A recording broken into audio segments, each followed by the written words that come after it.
It's no longer Christmas in Malaysia or really anywhere else in the world at this point, but today, it's still Christmas in Malaysia's hearts because of the gift of the Najib Razak judgment that just keeps on giving. For those of you who don't know, today is the day of the big $600 million trip I fell. It all fell into my bank account by donation of an Arab prince case, and it makes the 42 million SRC international case that our Najib Saput ended up in Kajang prison appealing for house arrest for look like children stealing lunch money in primary school. And it's time for me to remind you that these are not like kid glove only Malaysia charges. These were like international banks, big boy stuff. And yes, it has been a treasure trove of different statements, stories, and Judge Colin is on a roll. The man's talking about how the letters of donation were forged. Najib, you're not a country bumpkin. Lots of these discussions about proxies,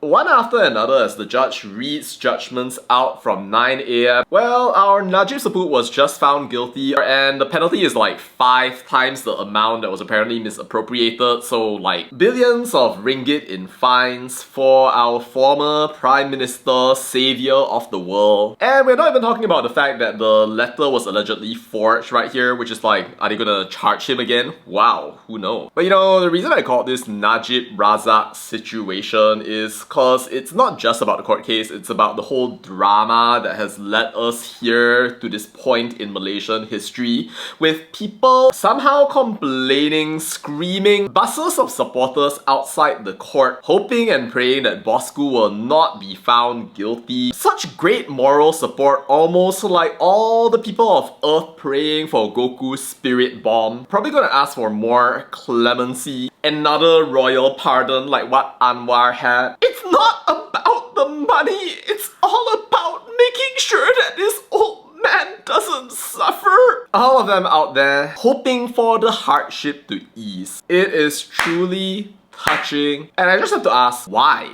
And as much as I want to say Nuriana, why Nurashman, why Rosmah, why Bossku, Fan Club, Zahid, Akmal, what about this? Experts 101, why? The answer seems pretty clear to me. Y'all are holding on to the memory of a Malaysia that is already long gone. And if you agree from watching this video, then share this video now.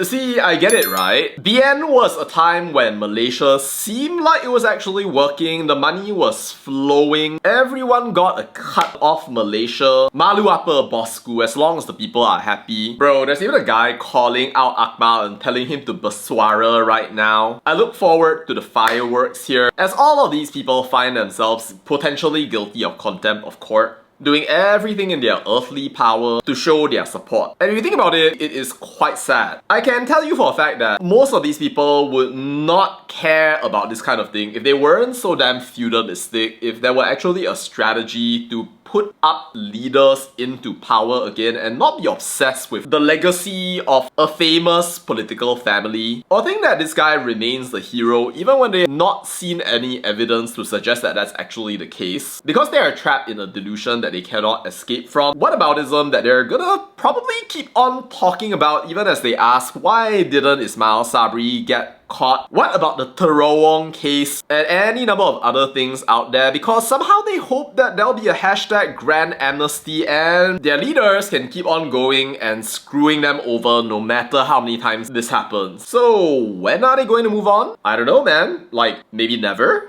I mean, I respect the fact that people have hope in certain heroes. Maybe you shouldn't be placing so much hope in a hero, as I mentioned in the past video, who might end up with a conviction that makes him ineligible to run for parliament. But I guess Malaysia isn't mature enough of a society for people to even think in those terms. And they will keep on hoping and praying for Bossku to come out and save Malaysia. And it's ridiculous. That is the Najib Razak situation in front of us. Reality distortion feels strong and going strong. Who knows if it's gonna end in 2026, but I think the judgment, at least what we've seen from it so far, is kind of interesting to watch as a close to 2025. And in my mind, probably a good thing because it showcases that just cause there's this reality distortion feel out there, the law, the judges of this country are still sane and we have not gone completely crazy. But I want to know what you think. Should we all be going out there on buses asking for pardon and calling for Najib to come back and save Malaysia, maybe at age 80 or 90 or even 92, like a certain former prime minister who started up this whole investigation again for? Well, let me know your thoughts down in the comments. That's all to say about that, and bye.